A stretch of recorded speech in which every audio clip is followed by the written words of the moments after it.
All right, we're back. It's COMP 2007, and it's week 7, lesson 7, part 1. And today's a very important class. We talked last week about entity framework and how to connect to it and all that kind of stuff. And we did the database first approach. You guys remember that stuff from last week? As a refresher.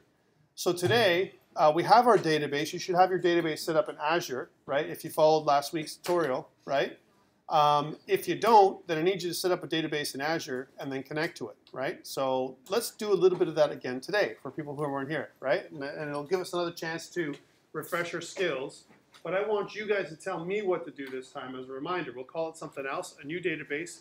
We'll create a new tables, a couple things in Azure, right? And again, for your exam, this is what you're going to be required to do. I'm going to say something like this. Maybe either create and or use a database in Azure. Here it is. Log into it, create your user information, all that kind of stuff that we talked about before, right? And you're going to have to do full CRUD operations. Well, you don't know how to do full CRUD operations yet, but after today, you're going to smile and say, "Thank you, Tom. I never want to learn how to do this crap again." Right? One of those kind of things, right? It'll be like a quick and dirty way. I'm a quick and dirty kind of guy when it comes to, getting stuff done. I want rapid application development for you guys, right? I don't want you to work hard. And that's why, we do it the way we do it. But I also want you to understand the back end and how it works. Okay, so let's get to it. So the first thing we want to do is I'm going to be here on the Windows side, and I want to create a database on Azure. How do I do this stuff as a refresher? Let's talk about that. I'm going to get somebody to tell me. I think I'm going to pick somebody. Lewis, you're my favorite man today, right? Steven's not here, so I got to use you. Right? Steve. Huh? Where is he? I don't know what you're saying. Steve. Where's Steve? Where's Steve? That's a good question. Yeah, see, I don't know where he is. So I'm recording this on the YouTube, right? So people know he's not here today. But I got Lewis. He's the main man. And I need your help to create a database. What do I do? Go to databases? I go to SQL database. I've got a couple, but I don't want to use these ugly ones because they're old. They're only 1 week old, but they're still old for me, right? I want to make a new one. What do I do? I'm going to go to new, all right? Let's do this thing. Quick create. Okay, cool. What do I name this thing? You make it up. COMP2007 lesson 7. Okay, that's kind of an ugly name, but sure. That's how I name all my files. Lesson 7? Call it Louise. I like that. Let's do that. I like your idea. Like this? What? Am I allowed? Yeah. Okay, we'll do it. We'll do this. It's the Louis lesson, right? So now, you're going to be immortalized on YouTube, right? All right, cool. I've got this piece. I'm using Azure Pass, and I'm going to choose a server, right? I've got a bunch of different servers here, right? But I want to, and you can reuse one. I'm going to create a new one just because we want to do the full gamut of things, right? So I'm going to say new SQL database server, right? And I'm not going to choose Japan West, okay? That doesn't make any sense. Although I love Japan, right? But I think Japan West is kind of not the right location. What should I use, Louis? You're the guide today. East US. East US. Okay, we'll use East US. Cool. I'm going to make my login name, right, like I normally do. And I'll make a simple password, if I can remember my pattern. Let's see if I can do this right. All right. And then create SQL database. Are we good? All right. So it's going to create. Let's do its thing. This is for the Codys and the Jeremys out here and the people who weren't here last week, right? To help them out, right? But in a good way, because you know what? It's better for us to review so that everyone's on the same page. Not because Cody and Jeremy weren't here, but because you know what? Not all of us can attend every class, right? So I want to make sure we do this over and over again. And you've seen it a couple more times, so you haven't said, "Tom, you only showed us how to do this once, and on my exam, I didn't know what the hell to do." Now there's no excuse, right? Now we've done it a few times, right? All right, we're online. I've got my database, and it's called Louis, right? That's cool, and that's actually on a server, on a unique server. All right, what else do I have to do here? Am I done with Azure? Or is there something else I got to do for class? I think you're done with that. Wrong. And Louis, I'm gonna have to transfer responsibility over to your friend Blaine. Blaine, what do I do now? Right? I'm not. Am I done with all the stuff I need to do online with Azure to make it actually whatchamacallit thing? Let's see if Blaine can answer first. Then I'll pass it over. I got no idea. You gotta open the ports. What's that? You gotta open the ports so you can access it. And your name, sir, is? Ben. Dan. Right? D-A-N? Ben. Ben. B-E-N. Ben. Ben's going to be taking the lead on this one. Okay, No! Ben? You see, I said, no. Okay, Ben, I'm going to go through here and open the ports. Where do I do this kind of stuff? Where? Oh, God, I can't remember. Come on, Ben, you said it. Now you're going to do it. Server data tools. No. Let's take a look at the options. Is it install Microsoft SQL Data Server Tools? No, you've already done this. Was it? Firewall options. All right, this one, set up my firewall options. I can do that. I can try here. It's going to set up my IP. It's going to say my IP is this 192.139 blah, blah, blah. Do you want to update the firewall rules? I say yes. But that doesn't fix it, does it? That just makes it from my IP, right? So how do I get there now if I want to modify the firewall rules so you guys can use this thing from your terminal? What do I do? Yes? Where? This one, auditing and security? Okay, no problem.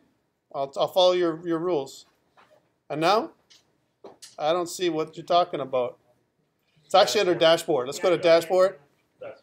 Right? It's under dashboard. Under. I gave you a chance, Matt. I gave you a chance. You had your 10 seconds in the sun, man. I don't know what's going on. Ben was first, right? I had to say his name a couple times. Manage allowed IP address is where we have to go, right? Manage allowed IP addresses. All right.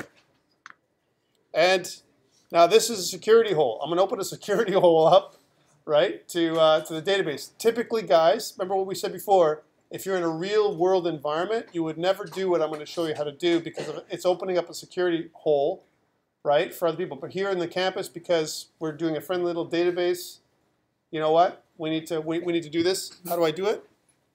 What do I put in here? What's my rule name? Do I have a rule name? Or can I just put 000 like I'm supposed to, right? So here it is. I don't have a rule name, but I'm putting 0.0.0.0. And then my end address is 255.255.255.0, let's say. I don't have to put a rule name if I don't want to. Let's see if that's true. Here's my window. It's Azure Services. I should probably turn this on too. If you want to know what that is, it says, this option enables all Windows Azure services to connect to SQL databases on the server. I think that's a good option. Yeah? Let's just say yes. Now it says my rule name. I need a rule name required. We didn't have that last time. Let's just say school access. Right?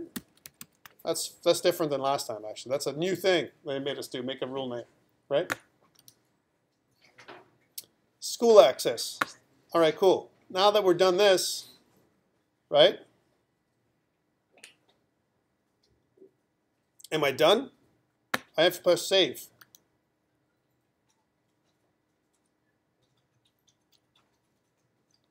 If everything goes well and I save everything, am I done? Do I have to do anything else online? Louis, I'm going to go back to you now.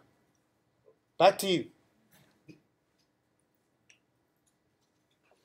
It's going to take a little bit of time, obviously, to do this stuff.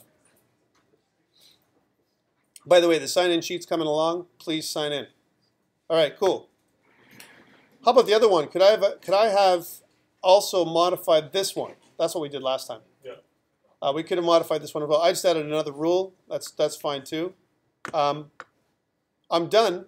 Is there anything else I need to do, or am I done? You save. Yeah. For my sake, it's done. If you save. I saved. I'm saved. You save. I can't figure it out. On the bottom, there's a save button. Oh, there. Yeah.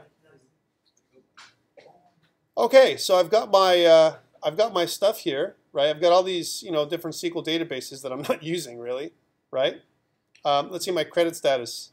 I still got $103 available, right? And I got 23 days left. This is good. If you guys don't have any credit left, guys, it's because you've left something on, like a VM. Please don't do that. Remember we talked about that last time, right?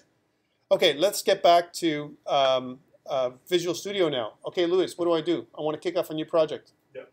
All right? And where do I go from here? Oh, we can either go straight to the database and start doing our... That's where I recommend. I start doing the connection now from the databases. What do we do now? Where do I click? Or I go to Azure, right? And if you guys don't see this view, right, the reason why is because you need to look at Server Explorer, right?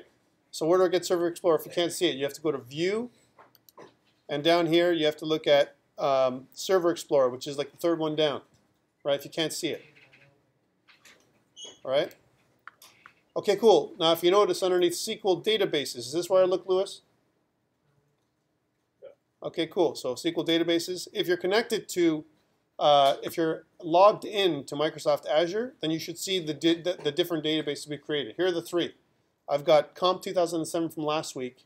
I've got some Georgian DB1, which we did, right? And Lewis, which is the new one, right? Okay, cool. What do I do now? Double click? Okay, I'll follow your instructions. I'll double click. Undo anything. Right click it. That's the one, right? In Server Object Explorer. This is the first option. Object open in SQL Server Object Explorer. When I do that, it passes me to the new window over here, and it asks me to log in. It actually gives you your connection string, which you really need. We're going to talk about this connection string later. All right, I got to log in, so I got to put in my login. So whatever you gave your server, I'll say remember password, so it doesn't have to do that again, and click connect. If all goes well, right, then it'll create another connection string right here, right? And this is your connection string. If you can't remember it, it's the name of the server, which in my case is u1dqbz blah blah blah .database.windows.net. That's the server name, right? And then I have my database here. Now, what do I do if I want to create a new table in my database? What do I do? Open it. Okay, go to tables. Yeah, who said that? I did. Oh, good for you. You weren't even here last week. Okay. All right, and then? It brings up system tables, so if you want, you can put it right in there. No. Right-click on tables, add new table. That's what you should do. Okay, let me just get rid of this for a second, right? And I'll get rid of this for a second. And I'll unpin these ones so we can see it. Let's create a new kind of table. We'll make a business. Okay, we're going to make a business. This is, hint, hint, this is review for next week, right? This is what you're going to have to do next week. Right, some kind of data table for information. Okay, I'm going to sell souvlaki, right? Because I'm a Greek guy, right? And Lewis is my partner in the business. He's the cook, right? And he's going to cook up souvlaki and flip the burgers, right? And Jean-Claude, he's going to be my host because the girls like long hair, right? So we're going to have him as the front man, right? Lewis is the guy in the back, and me, I'm just a silent partner. But we're going to have our products. Lewis, tell me what we need for our products. So first of all, what's my table name? How do I change my table name in this view? I can do that, or I can go down here. This is the easiest place to do it here in our create table. This is actually our SQL statement. Now I'm using T-SQL here, right, if you notice, right? So if I'm going to go in here, I can change the name of my table. What do I change it to? I'm making souvlaki, so maybe like food, my food table, or my menu. How about a menu? We'll make it the menu table, right? All right, in my menu table, right, I'm defining my food in my menu, right? So what do I need? What kind of properties would you say I would need to kind of create my menu items? Name. Okay, so we'll have the name of my menu of my item, and what kind of data type do you recommend? Varchar, yeah, varchar. Let's call different things. Would I use 50 or max? It doesn't really matter. Let's use 50 for now, right? So it can be a long name, 50 characters, right? What else? I have my name. Price. Price would be 1. How about a description probably, right? So let's do a description first. Description. Why am I going to do description first before price? I'm thinking about my details view. If I was going to go and look at my web page, I think it's better like this. The name, the description, right? My my price, and maybe a link to some kind of image, yeah? Because I can't store my images in my database. That'd be silly, right? That takes too much room. So let's talk about, my description is going to be definitely varchar. I want to make it varchar max because I don't know how big my description is going to be in this case. Right? See? I even called your name, man. And you see the video and see All right. your Okay, I got my description. How about an image, right? Can I put an image path in here? How would you normally do that? Who's a database guy? What would I do if I want to make a link to my image path? Because that way I know what my image path is going to be. Would I put that in here in my database? How would I program that? Anyone have an idea? You have to use a bar chart with basically the link to the image or the. I could define that first, but I need some kind of name. I could say an image link, or an image path, or whatever I want to put in there, because I want to take that image path and I want to use it so it can point to the image. And I might have an assets folder, right, as an example, and I'm going to have my image path, my assets path in there, so my image will come out and it'll be in the database. So if I want to change up my image, again, I just change the path of my image, and then my image will change, right? I might have a bunch of images, maybe a primary image, secondary image, and so on. For now, though, what I'm going to do is I'm going to say, let's leave it out, and we'll go back and change it later. Okay, and there might be issues with this when we change our model, all right? Okay, cool. So let's put price, because I think that's where we want to go to next. What kind of, what do you recommend for a data type for price? What's the proper data type for price? use decimal. Decimal is probably the right one. I wouldn't use. I would recommend that over, definitely over float. Okay, so decimal. Okay, and is it enough? Name, description, and price? I think so. Right. We could probably add other things too, like add-ons and make a relation of some kind or another. But for now, I think menu, our menu table with different items in the menu is okay. Right? Okay, cool. I want to create this table now. What do I do to create the table? I can do it right from here. My table's not created yet. I'm just designing my table, right? Update. Thank you, Jean-Claude. So I go update. When I click update, it brings up this little dialog that sometimes takes a lot longer than it should, right? And I'm going to say, what, generate script now? Or can I just say update database? Which one can I do? Both. What if I click update database? Will it work? Let's see. We never did that last time. Last time we clicked generate script, and then I clicked update. There's an advantage to doing this step. The advantage is you can always change your script. So I generate my script first, right? My script is generated. What does it do? It actually creates the script that I'm going to use. Here's my script. And if you notice, here's my database name. And this is all the details. If I was going to do it manually, I could simply do it like this as well, right? And if I wanted to modify anything, I could do it here manually if I want to. The design view is neat. This part here is neat. But in reality, what I really need is this piece here for my update. Now, how do I, from here, we did this last time, how do I add this to the table or update the table, update my database now? What button do I click? There's a button. Steve, you're late. Tell me what it is. Execute the top left. Top left? Execute, right? Once I click this top left, if everything goes well, you have a little bit of update. It says update complete. Do I need to save any of this stuff? Right? If I do, if I actually click save, like Control S, it'll ask me to save it somewhere. I don't really need to save my SQL anywhere, because just a SQL, it's a tool to help us. I can just close all this stuff off is my answer. I don't need this. Okay, because remember, I don't have a project right now, right? Okay, so let's go back. I'm going to pin this back on, and let's look at my my database. Here's Lewis, right? And if I go to my server, I've got my new menu table, right? There's my menu table that we made. I don't have any views yet. We haven't really talked about this too much. Again, this is not a database course. This is just it's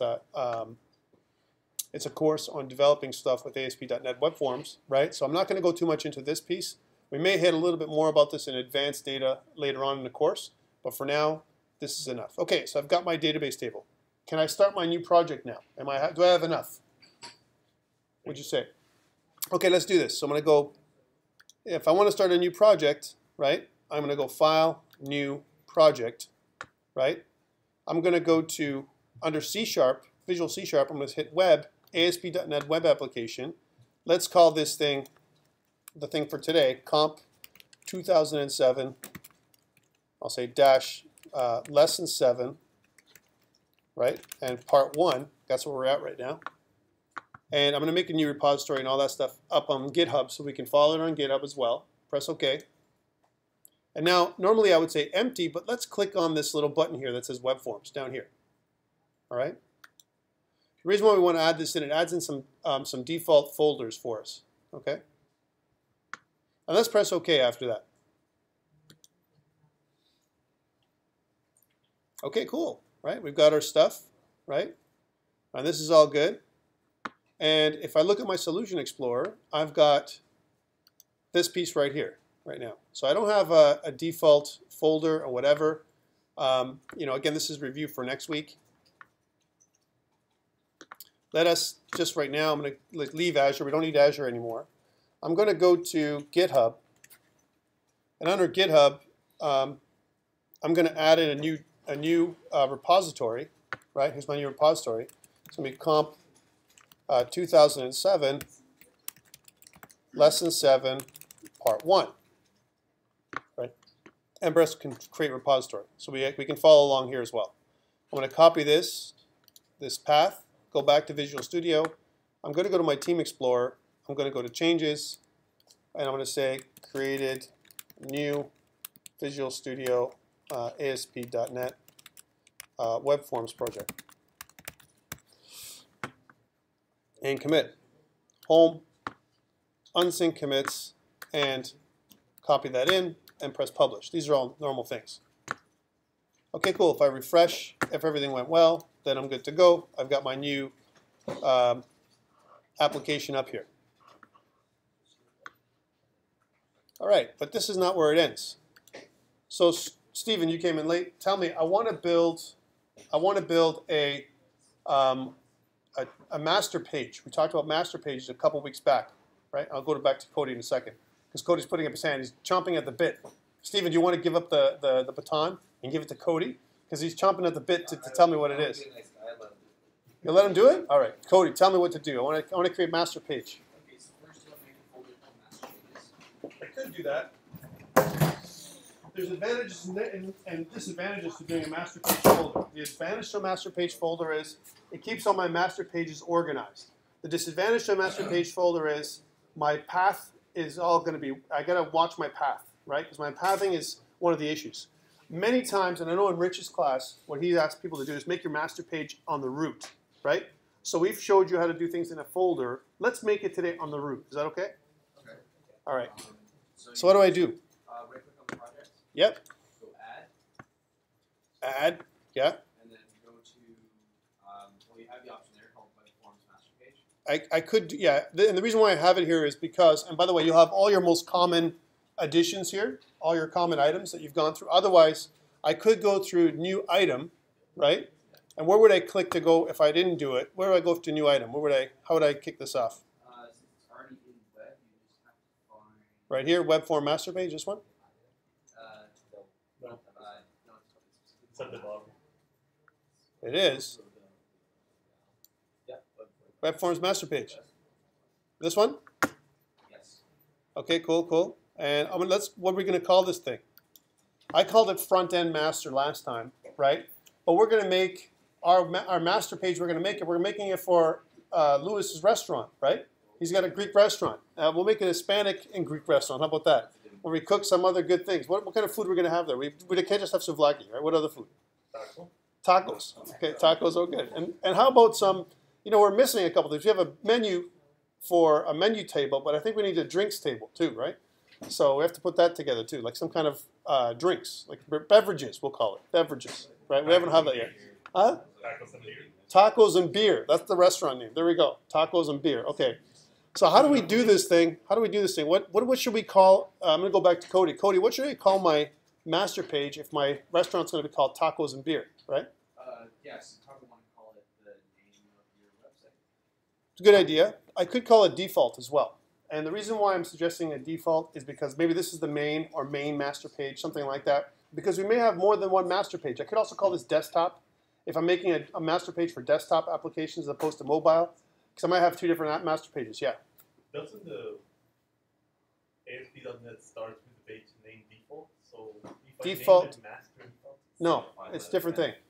This is default. Remember, our default page, right, is our We can call it default or index, by the way. Our default page is where we start. That's our default page, ASPX page, where we have our code behind file and all that stuff. This is different. This is our master page, and we can call this default because the ending is .master. Yes, I can name them both. Right? We can make whatever we want. Okay, so my recommendation is something like default or desktop or something like that, or front end. Default with a capital D. Okay, let's add it in. Right? When we click add, right, it's going to kind of generate our master page right away, right? Okay. Are we done? Like, should we do anything else to this master page? Because this is going to define our styling, right? We probably want to add in the HTML language. Oh, up here? All right. Yeah, we have to probably do all that stuff. So I recommend we do all that. Let's do it, but let's do it smart. I want to do it so that we use NuGet. How do I use NuGet to add Bootstrap to my project? So I want to kind of do that with NuGet. So let's kill this. I'm going to go Solution Explorer. I'm going to pin this. Do I have to go Tools, or is there a faster way? I can go to my project. Right-click on Project and go Manage NuGet Packages for the project. Right. And now in here, I want to add in Bootstrap. Right now, if you notice, the most common one is Entity Framework now. That's the top. Bootstrap is like third down for me. I don't know if you guys see the same thing. Let's install Bootstrap from here. We did it the long way last time. Let's do it the fast way this time. Okay, cool. It adds it in. It adds a couple of folders. Here's my scripts, my Bootstrap scripts and everything else. I've got my fonts in the right place. In my content, I have all my stuff, right? Okay, good. I want to, in my default master, I want to use Bootstrap, right? So I've got this here. This has got to change, right? I got to probably change this up, right? Because I think my HTML, if I want to make a Bootstrap as my main page, I should probably change this to lang is equal to English, right? Because I want to adhere to my HTML5 best practices for what I'm using. What about meta tags? What meta tags should I add in? This is kind of going back to COMP2007. You guys have already done COMP2007, some of you. So you should know what meta tags. There's 2 meta tags, actually 3 probably I could recommend. Let's put in the most common 2 meta tags. Which are the 2? How about Jean-Claude? Character set and our viewport. Viewport, thank you. And the reason for our character set is if I go to, again, if I go meta, right, and if I say character set, character set is equal to UTF-8. That's a standard character set we should be using for HTML5 nowadays, right? You should know this, guys. You should, if there's anything you're going to memorize, it's these couple things, these little changes, all right? So character is equal to UTF-8. And what's my other meta tag? It's a viewport meta tag, right? Let's go back for a second. If I start typing meta, right? If I type meta, and look what it says here. There's another little tag here. Do you get this? Meta viewport? Yeah. Click that for a second and see what happens. If I go meta viewport, right? Is that the one that I want? Right? That's not it, is it? Just in case you guys saw it. Okay, meta. Okay, if I go name is equal to viewport, that's the series. Now this is where it kind of gets weird, right? Content, and in normal cases, it'll give us a selection of content. But here in ASP.NET Web Forms, for some reason or another, our code hinting doesn't work, and we have to type it in. So what do we have to put in this? Width is equals to device dash width, comma, initial scale, right, is equal to 1. And the reason why we want to do that is because we want to say our width for the content is our device width. We want to hit with our initial scale is equal to 1, right? There's a couple other meta tags we could probably put in here as well. We're going to let Visual Studio suggest them to us. I'm going to save this one so far. For a title, I can leave it blank. Why can't I leave the title blank? Because we're going to change it on the content pages. We will. On the content pages, we're going to change our title over and over again because it makes sense that we do so, right? Okay, cool. I've got my content placeholder here, right? And my ID is head. And I got my content placeholder here, and my content is called, my ID is content placeholder 1. Is that really the right name? My recommendation is you call it main content. That's probably a really good name to use, and I think Microsoft likes that as well. Okay, cool. So that's 2 things I need to do. I want to make this, I want to bootstrapize or add Bootstrap to the page. What's a quick and dirty way to get all the stuff I need for Bootstrap? Yeah. You can just click and drag the faucet name, which is the min.js file, I believe. I need that for sure. And those have got to go where? They've got to go in the head of my document, right? It's going to go underneath the title. So I'm going to go into my content, and I need to add a couple things. I need to use my bootstrap.min.css. That's the first one, right? And underneath that, I'm probably going to need to use my Bootstrap theme, just in case I want to use my theming, right? Okay, that's cool. And what about if I want to use, if I want to put in here a link to my own? I got to make my own CSS page. I think that's important to do, guys. Like, no joking around. You should probably have your own. And I'm going to call this main.css. Some people also call it styles.css. That's a very common thing. I put the wrong thing. Thank you for correcting. I'll change that in a second. So let's just kill this. Thank you, Cody. It should be the minification version.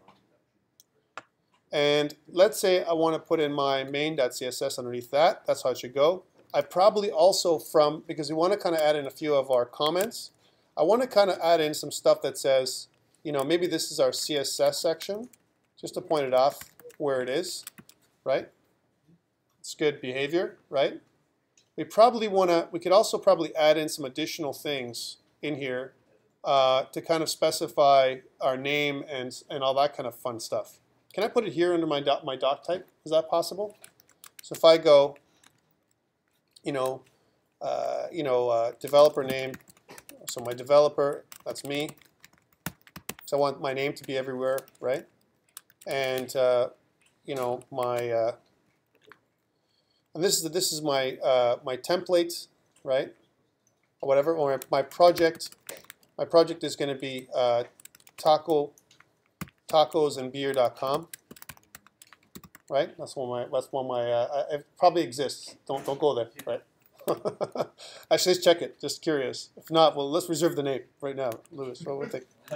Tacosandbeer.com. Let's see if that comes up. No, we're good, man. Hold on. Oh, now I'm excited. Go, Daddy. Let's see if we can actually reserve the name, right? If I say tacos and beer, tacosandbeer.com. No, it's taken, buddy. I'm so sorry, right? I could put the Canadian.ca. I could put the CA version, or I could look and see. Hey, I want to see who's my. What can I do? I can also do a who is on tacosandbeer.com and find out who owns it, right? And make a bid.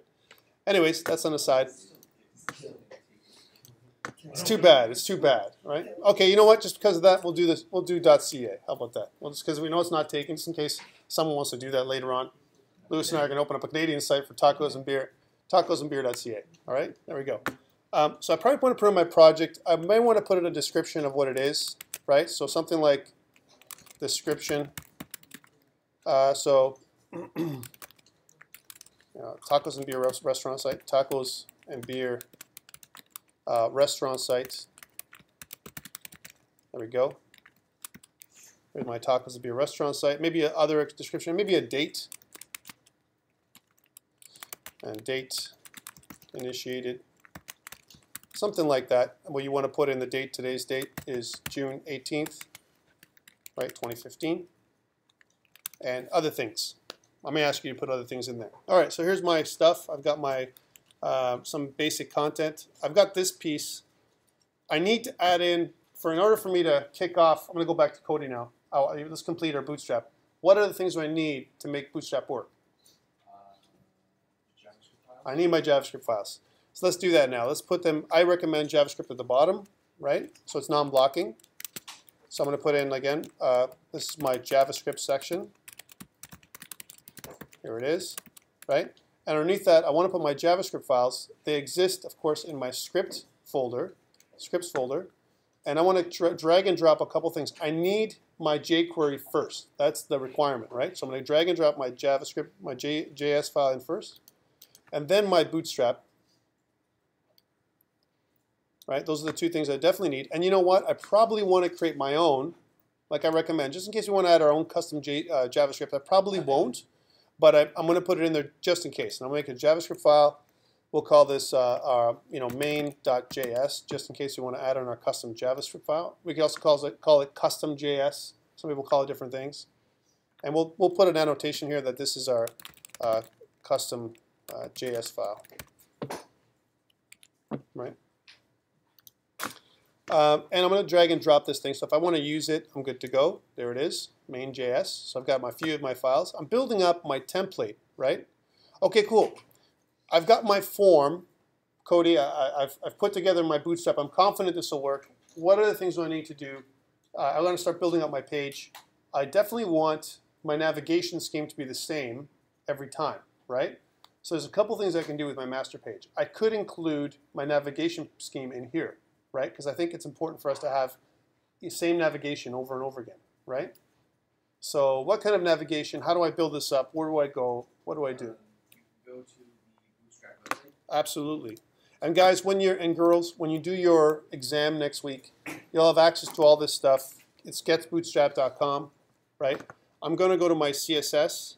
If I go to getting started, that's a good place to go too, because if I go getting started, if I scroll down, they have really good examples of how to set all this up. You could also use the minified version of the CDN, right? So there's the max CDN. What's a CDN again for those people who don't know? Content Delivery Network, and it's recommended for production sites. Why? Because we don't want to have local files if we don't need to. It's an absolute path. That's another good reason from a templating perspective. We don't have to worry about pathing. It's good to go, right? These are good things to use if you want to use our JavaScript, right? Same thing with our style sheets. We can also use absolute path, or sorry, a CDN for our style sheets. Why not if we can do that, right? For now, for us, our little version, we're going to make it local because we're going to do some local files. Okay, let's go back down. If you scroll down, right, you have some examples of really cheap and dirty site that we use. And this is some good stuff that it has here. Here's one that we didn't use, HTTP equiv, right, equals to XUA compatible content IE Edge. This is new. IE Edge doesn't exist right now, right? It's only for Windows 10, right? But I think it's not a bad idea to include this one. I recommend it. So let's take this meta tag and put it in before our viewport tag, by the way. Let's get used to it. This is something new. We want to keep up to date. What the hell not, right? All right, this is good. Let's go to the next piece. If we missed anything, I'm not going to use this. I'm not going to change my title. I put this in already for Bootstrap, right? We need this. Here's my hello world. I can put that. This is like again a quick and dirty page to get it going. And there's some examples down here for a starter template. Here's a starter template, and the starter template says nothing but the basics: compiled CSS to JavaScript along with a container. That's what it does here. I want to find a container or a template to start off with for our website. Fixed navbar, static top navbar. That's interesting. They've also got some custom components and cover, a carousel if you want to use a carousel, a blog, a dashboard of different things, sign-in pages, all kinds of stuff that they have that you can definitely go to and grab. I recommend one of these to start off with, and I will for the exam as well. Why reinvent the wheel? Guys, it makes no sense.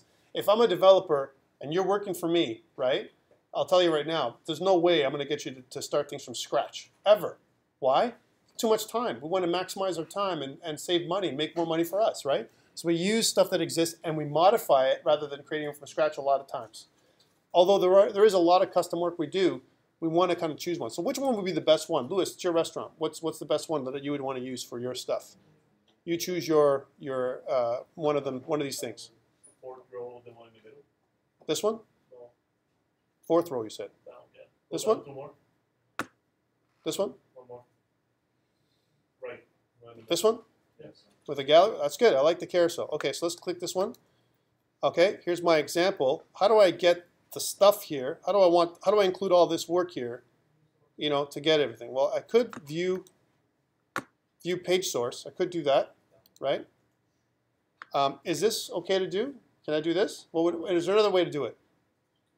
I could download it, right? I could download the page. That's a pretty good way to do it too. How do I download this page? If I go back to here, right? Could I right-click and then save something? How do I do it? For people who don't know. Steve, you suggested it. What do I do? What was that? Where are they? Huh? You find it? I want it now, man. I don't want to wait. Got blame. You right-click on the picture and put save link as. Save link as. Okay, cool. Here's my link. Download.htm. That's what it is. That's what it's called. Download.htm. That's what I want. Yep. Okay, where would I put this thing? I'm not going to put it in my files. I'm probably going to put it somewhere like in downloads or somewhere else. For now, let's just put it on my desktop. And I'll make a new folder on my desktop that I'm going to use so you guys can see it. I'm going to call this, tacos and beer. It's a working site. Tacos and beer. And there we go. I'll drop it in there. It says Chrome HTML document save. Okay, it saved it. Let us look on my desktop in that folder I just made. Here's my tacos and beer folder. Let's open it up. And I'm going to open this in another text editor. I like using brackets. You can also use Visual Studio Code. That's a new one. And if you like Sublime Text, or even just a regular text editor, if you're working on the Mac, you can also use Text Wrangler. There's many different ones you can use. I'm just going to use brackets here for me. And it looks like this is all the stuff I need, so I can copy and paste some of this stuff that I want in my, in my files here. Okay, so I got this. A lot of this stuff I've got already. Here's a couple other things. I got my meta name description and my meta name author. Should I have those? Should I include these things, these two things, in my, in my files? It's good practice from an SEO perspective. What's SEO? Search engine optimization. So I want to kind of make a description. I want to put my author name in there if I want to. Not bad for meta tags. I like those. Let's copy and paste those. You can choose, for the exam, you can choose to include them or not. It's not required, right? But I think it's good practice to kind of put them in. And let's say our content, my description is tacos and beer.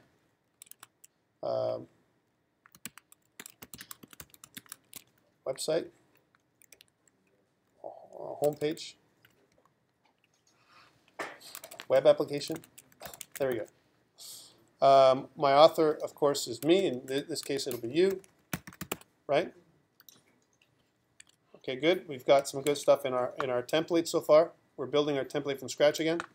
And it says my title. I don't need that. I don't need this. I don't need this.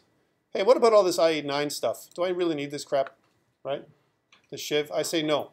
I would say no. Don't put that in. Right?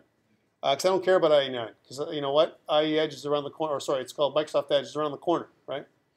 All right. Custom styles for this template. My carousel.css. I'm missing that. Right? Huh?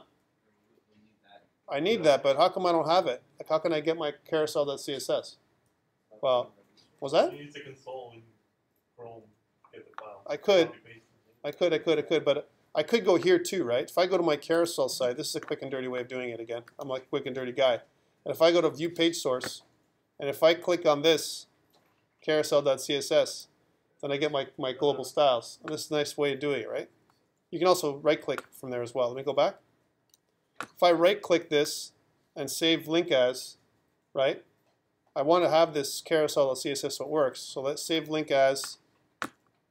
And for this one, I'm going to put it in my desktop because we're working with that desktop site that I'm kind of in my tacos and beer. I'm going to put that in there because we need that, obviously. We're going to call to that. We may have to change the pathing for this because this is wrong, right? Right now, it may not work for us because it won't be like this, but we need it. Okay. Let's go back there. So I need that. So I think we need to do that right now. Let's pull this up. Let's go my carousel.css. I also need my here's my content. I want to drag and drop my content from my carousel.css on my folder here across into my content folder. There's carousel.css. And let's take a look at what this thing does. So it's actually now in my project. This is global styles. I changed my body and stuff like this. Here's my custom nav bar, right, that I kind of put in there. And I want to definitely put carousel.css before my main.css, right, but after Bootstrap. So let's include it in there. So here's my main, before main and after Bootstrap, just like it shows here, and I'm going to put it here. The reason why I want to include it that way is because you know what? I don't want to do any work, right? Because you know what? It's already built. Why would I do work again? It makes no sense, right? Okay, cool. Let's go back. All this stuff here, this nav bar and all this kind of stuff here. Remember, I'm including a lot of this in my files. This is going to be my main nav, right? For my nav bar, and some of it I want, some of it I don't, right? So, and here's the carousel piece right here. They've actually nicely annotated it, and I got a couple of images, right? This is my default image.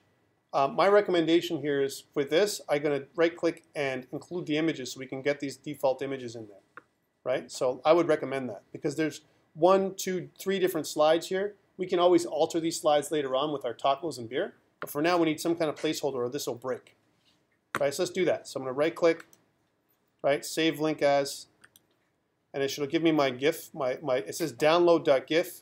We're just going to call it first slide.gif. First slide, lowercase, first slide.gif. And I'm going to do the second and my third. They should be the same, but just in case, I'll make 3 different ones, right? So second slide.gif. And one more. And I'm just using my tacos and beer web folder. Right, here's my third one, third slide.gif. So a few slides. I need those things. Those are kind of like dependencies, if you will. So I need those things. Let's add those things in now. So I'm going to kind of go in here, and I've got first, second, and third slide. These are just placeholder images, right? But I'm going to grab them and I'm going to put them somewhere. Where do I put them? I'm going to create a new folder, right? That's what I would do. We haven't done this. New folder. And we're going to call this new folder Assets with a capital A, right? And inside Assets, I'm going to go Add New Folder Images, lowercase. I don't have sound, so I'm going to leave that out for now. We've done it before. But I want to put my images all in one place, so I'm going to grab all my first, second, and third slide and drag and drop it into my images folder. Right? Okay, we got all my images. And if I want to look at my images, if I hover over them now, right, it just looks like this. It's not much of a slide, right? First slide.gif. Okay, cool. I'm going to replace that stuff later anyway, but just in case we have it. Okay, let's go back to our little code. So let's look for other dependencies. That's what I'm doing right now. I'm kind of going through my code and looking for other dependencies that I want. I got my GIF images, marketing message and features. I've got an image circle. Oh, there's some more images here. Right? Here's some placeholder text. I want to grab all this stuff for now. We can always exclude it later, but I want to grab as much as this of my marketing message and featurettes as possible because I want to need them in my site. So that's one thing. I need a couple of those. I got a couple of other placeholder images in here as well. Data source holder.js. That's interesting. They've got a responsive image that I'm going to go to as well. Take a look. Holder.js / 500 by 500. Let's go back to that site. You chose it. Now you're going to pay for it. Right? I know. I like it. I like this is good. So I like what this says here. Image circle, image circle, image circle. We need to have this. This is generic. This is a generic placeholder image. It's the same one over and over again, right? So we just have to do one. So we're just going to grab them. The other ones I made separate because I'm going to replace each of them. I know I need 1, 2, and 3 for now, but let's like save link as, and then this we'll call this. It's called like an image circle. A circle. So we'll say circle.gif.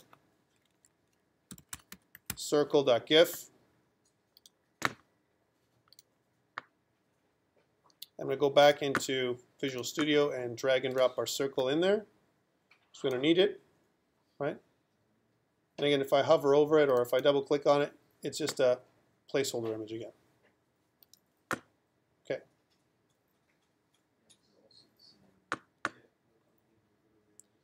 We have to go back in there. You're going to see that even though these are placeholder images here, what does it really look like? It looks like this, right? If I want the actual image, I can go save image as, right? And I can go circle.gif, right? And if I drag and drop that back in there, because I forgot that, but that might happen, guys. Sorry, I don't want to misdirect you.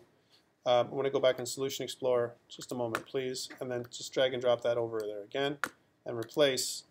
If I double click on this thing, you know, it's still the same. It looks like this, but we use our CSS and everything else to kind of mess it up. Okay, let's go back. So there's their heading. This is what it would look like. View details, a bunch of headings.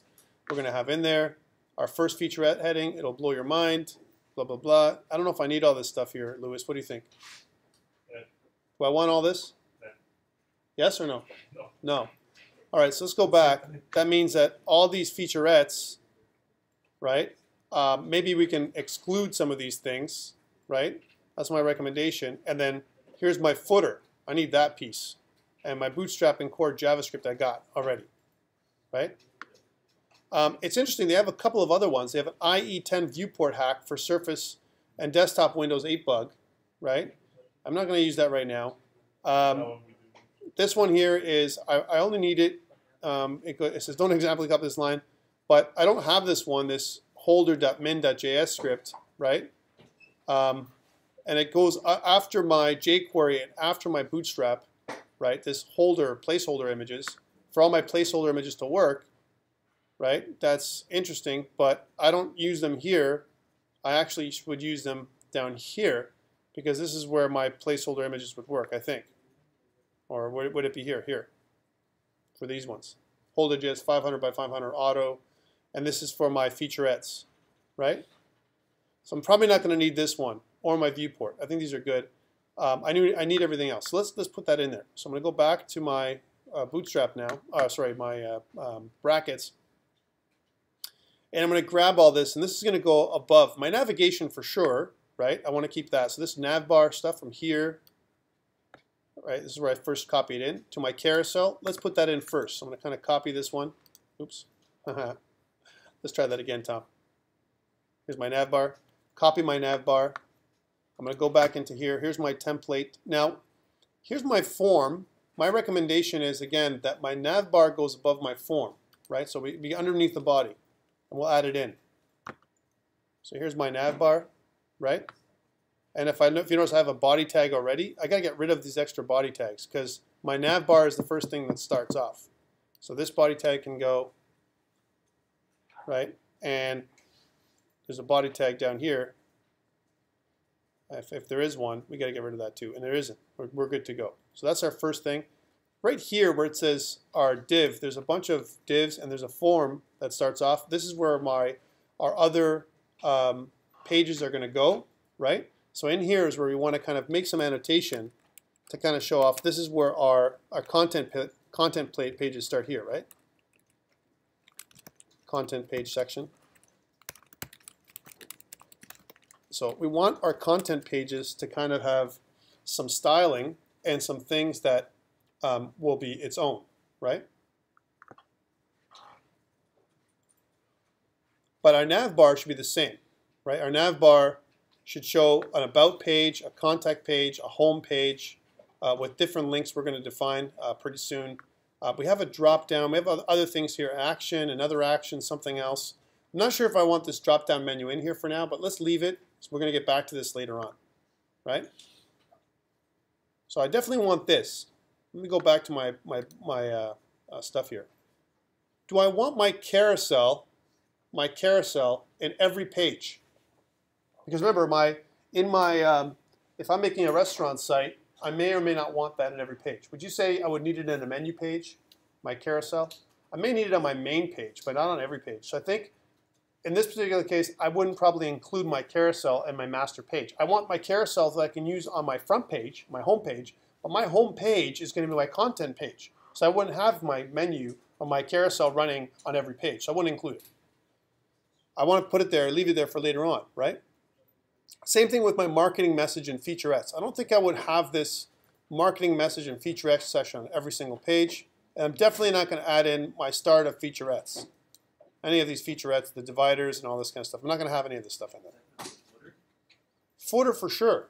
Footer on every page. That's got to go. So this has got to kind of come in. So I'm going to grab this footer piece here, right? And then copy it and go back into my page. And at the bottom, underneath my placeholder text, right, underneath my form, I'm going to put in my footer.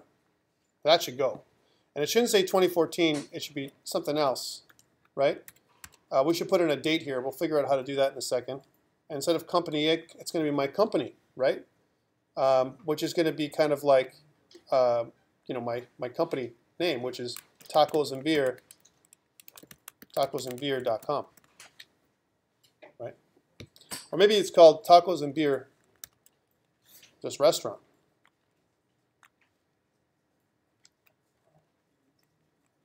Whatever, let's just call it Tacos and Beer. That's enough of that. All right, so that's cool. I've got my nav bar, I've got my tacos and beer, and I'm almost ready to do stuff. Here's one. What about if I want my form? Shouldn't I have my form itself? And before we pause for a break, I want to kind of fix this piece up, and then we'll pause for a little bit of an intermission, right? Before we get to the next piece. How do I change my form up? I want my form, Stephen, why don't you help me out here, to take on the Bootstrap functionality, right? Now, it's not part of my nice template that Lewis suggested, but we want to use the same bootstrapping stuff, right? Where do I get that from? Do you know? Well, I want to put it in a container, but where do I get my styling? Instead of me typing it by myself, I can get it from somewhere. Where do I get it from my Bootstrap site? Let's go back to Bootstrap. This is what my menu is going to look like. Project name, home, about, contact. Here's my drop-down. I'm not sure if I need this right now. I may have to delete this thing. I've got this that comes up over and over again. I want to see if this works. Right, if we get this going, I'm curious. But I want to get my Bootstrap stuff going, right? And if you guys don't remember how to do it, I need to add a form. How do I do it? Jean-Claude, how do you do it? You don't know. How do you do it? You don't know. Kelly, how do you do it? How do I add my form, you know, kind of markup to make my forms bootstrappy? I'll come back to you. If you don't know, just say I don't know. Yeah, I'm just sorry, I'm Ben. MDs, rows. I could do that. That's manual way, but I want to have an example. Where do I get my example? Where's my API documentation? Oh, to the CSS. My CSS. This is what I want. But Ben, you're correct, right?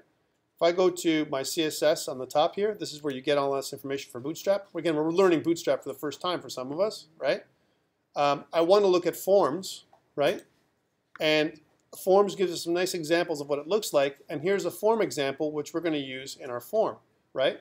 Now remember, once we enter that form, it's an ASP.NET form, which means we cannot use class as a name. We have to use CSS class, right? Because it's a special type of form, right? If I'm gonna use it anywhere else. For this div, I can probably get away with using this form group because I'm not doing anything with it, right? Form group. And now where does this div end? I'm probably going to tell you that the div ends right down here. Here's my form group, and then there's a div right here, right? And there's a div form group right here. It kind of ends here, and then there's another div, another form group here ends here, another form group here ends here, and each of these form groups have different styling for each of the options here, right? So definitely my div class form group is going to be in there. So let's take this. Let's go back into ASP.NET. And inside my, in here, instead of my div being just a regular div, right, I'm going to make this a div with a class of form group. I just copy and paste, right? Now that's okay over here because even though I've got thing, should I use CSS class? And the answer is probably yes, I should, right? Because if I don't use, now if I'm in here in my ASP, if it's a control, right, you might say, I need CSS class. Well, if I try and type CSS class, I'm not getting any kind of code hinting. So class is okay. However, if I add a class to this, something in some kind of ASP.NET control, I need to use CSS class as opposed to class. Okay, just to clarify. Okay, cool. Let's go back. So that's one thing I want to do for sure. I've got my label, right? If I add a label or anything else, like an email address or anything else, everything, all these little pieces for my form group have to be added in. Okay, the other thing is I want to definitely add some kind of overall tag, a wrapper tag, if you will, that gives me some kind of, for my pages, right? Like we have it already there. Oops. If I go back up to my nav bar, I have a class of container for my nav bar. I may want to put container fluid because my nav bar, if I go to my example later on, my nav bar may not go all the way across, right?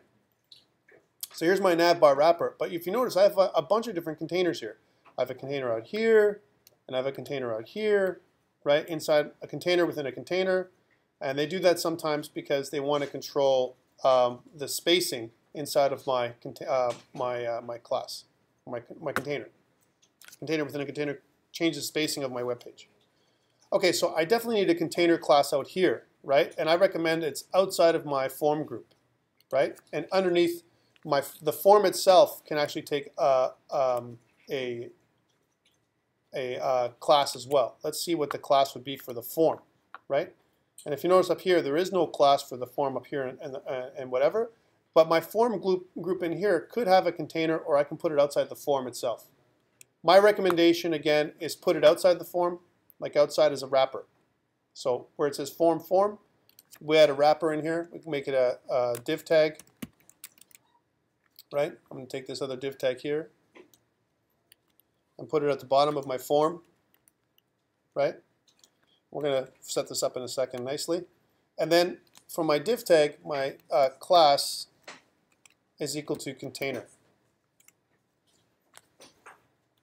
This will kind of indent my form a little bit and all of my pages, right? So I have this in there. Now I could put it inside here, but anything that's inside of this main content, I don't want to touch because I could have other content that I'm going to use that's going to change my my boundaries a little bit more.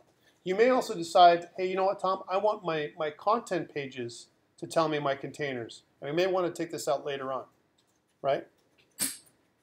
Here's my content pages.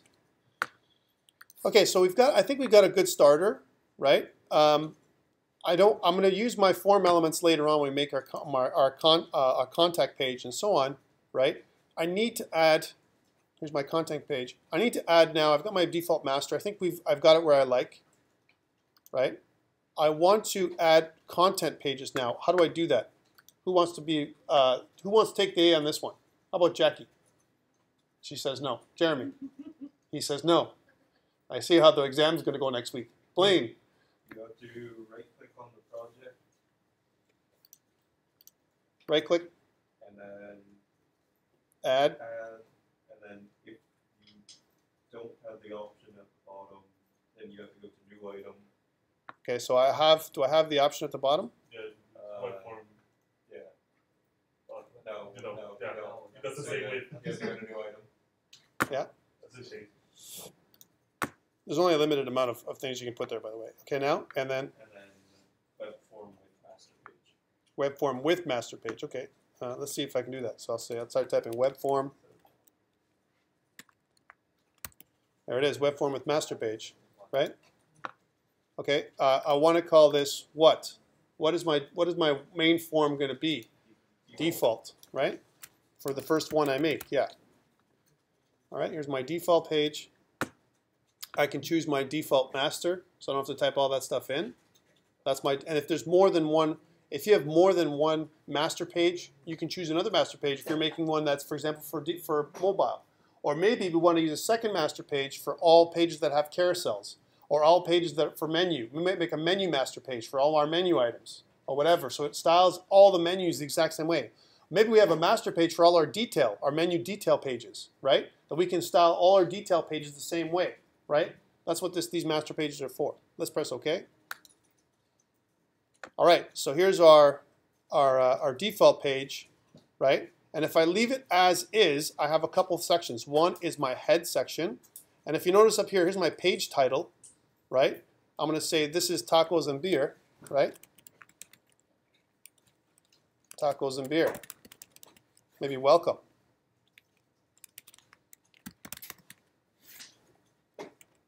I can put our title up here.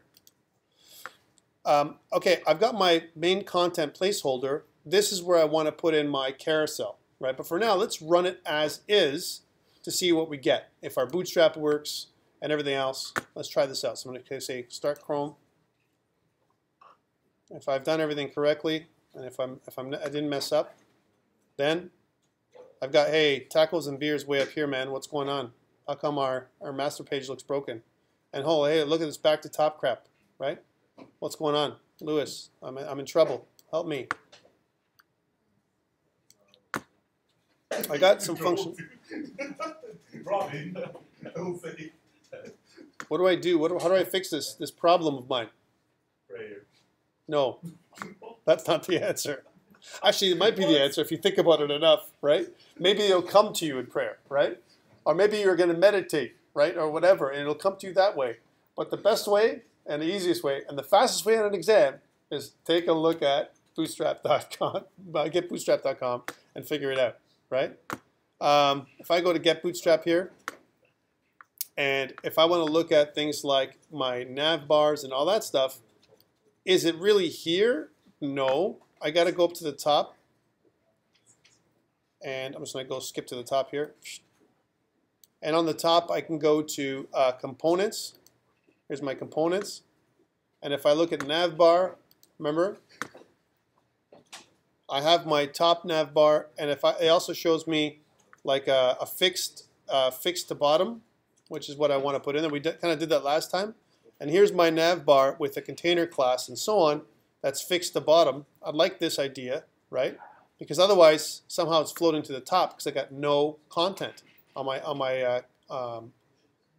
navigation, right? After my navigation. So because remember, my content placeholder, there's nothing inside of there right now. I don't have any content in here. So of course, my other thing is going to float to the top. So how do I bring that up? I'm going to stop debugging for a second. I'm going to go into my default master. I'm going to go scroll down to where it shows my my footer. Here's my footer. That's nice, right? But this doesn't do anything for me because it's got to be within some kind of div tag, right? Let's go back to my example. Here's my example. I have this nav bar, right? And there's nothing here that shows me it's a nav bar, right? I like this p tag in a footer, but I got to put my footer inside. It's almost like a footer nav bar, right? Now you don't have to do it this way, but I think this is kind of the neater way to get it done. Right, so let's just take this whole example with the little dots too. Why not? And I'm going to kind of put it underneath or within my footer like this. Now remember, footer is just a section divider, right? We'll fix this up later, Steve. Don't get mad at me. All right, because I know he gets mad if I don't space things out properly. I don't need this dot. I do need all this, right? I do need all this kind of stuff. And I do need to put this over here inside my container, right? I think that's probably proper. I want to save this. I want to Control A to appease Steve. Right click. I'm going to go to Format Selection to format it all nice. Save it again. And now let's run this thing again by going to my default ASPX and running it. See if that made a difference for me. Okay, that's good. I like this now. This is looking better now, huh? Back to top. I've got my tacos and beer. I've got my privacy policy that's I've got a stub for that. I've got my terms of use, which I'm probably going to need if I'm going to create a terms of use page, and privacy policy. And by the way, I think it's mandated nowadays, if you guys haven't learned this already, to have a privacy policy if you're sharing any kind of content with your client. Like if they share their email addresses, they subscribe to anything for you, you have to include a privacy policy with your in your pages so they understand where to get that information. Okay, cool. So I think we got a good starter. This is a good, I'm happy with it. The great thing about it is it's responsive, right? So it kind of, again, from a responsive perspective, it works right away. This is good. It's kind of blank and white. I think we could do a little bit more styling to add a background image and so on so that it looks more like a restaurant site. But for now, we've got our framework. One thing I don't like that it's a container that has a space here. And I want to take this away. So how do what do I change this to from container? Fluid. Container fluid, right? So I go back to my master pages. Again, we're learning Bootstrap here. And we go down to here where it says container, right? and then I can just go dash fluid. That should take care of it from a styling perspective, that markup. Let us refresh, and let's see if that takes care of it. It does. So it spans my page a little bit bigger. I recommend that, right? It looks a little nicer than it being kind of in the middle, although you can choose otherwise. I got my home, about, and my contact. I want another link in here for menu. We don't have a menu right now, but we need a menu. I want a link for the menu, a placeholder for the link, and I want my project name to say tacos and beer. Maybe even this is a placeholder for a branding image of some kind or whatever. We can put our image in here as well. For now, I want it to say tacos and beer. I'm going to change that inside my right in here. Here's my drop down. You know, I think I'm going to get rid of my drop down. I think I've decided I don't want it. So I'm going to get rid of this UL over here altogether, right? And here's my LI. And it says, here's my drop down. I'm going to get rid of this list item as well for my drop down. I don't think I need that. I do want to add a couple more links. One of them is active, is home. Can I include an active link in my template? And I think the answer probably would be no. It's always going to be active. My home page is always going to look like it's an active link. So I don't really want that. So I want to get rid of the class active in here. For now, we'll get back to this and change it later. So my home, about, and contact is cool. But I think in between home and about, I want to add in my menu. So I'm going to kind of copy and paste this styling in here and everything else. I'm going to change this to menu, add in a link there. And now when I refresh my page, right, then I don't have my drop down anymore, and I have my menu, right? Now again, these are very basic styles, which we'll get to later on. I need to change my branding, and my branding is right here. See where it says navbar brand and then project name? We can look at branding and how this works later on, but for now what I want to do is change this to tacos and beer. So we customize it, tacos and beer, right? With a little bit of a bang. Okay, cool. Let's go back, refresh. All right, tacos and beer with an exclamation mark, right? And we've got a space where we're going to put our stuff. This is where our carousel is going to go in. Let's do that after the break. Let's take a 10-minute break. You guys can get your pizza and whatever else you're going to eat, tacos and beer, and come back.